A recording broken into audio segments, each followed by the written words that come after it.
আমি চোদন শাস্ত্রী, আমি মানুষের দিল থেকে ভবিষ্যৎ বলে দিতে পারি। বাবা, আমার ভবিষ্যৎটা বলেন তো, আমার হাতে তিল। তোমার হাতে তিল? তোমার তো হাতে অনেক টাকা পয়সা আসবে। বাবা, আমার তো পায়ে তিল, আমার ভবিষ্যৎটাকে বলে দেন তো। কি? তোমার পায়ে তিল? তুমি তো দেশ বিদেশ ঘুরে বেড়াবে। বাবা, আমার টুনটুনির মেয়েতে তিল, আমার ভবিষ্যৎটা একটু বলে দেন তো। বর্ষ, তুমি কোনো সাংঘাতিক লোক নাই।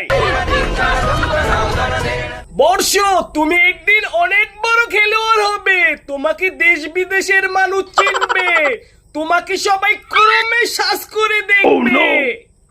বাবা, আমি কি খেলোয়াড় হব? তুমি মিয়া খলিফা, ড্যানি লিওন, ছানি লিওন তাদের সাথে খাদে বসে লুডো খেলবে। জয় চোদন সাধুর জয়, জয় চোদন সাধুর জয়।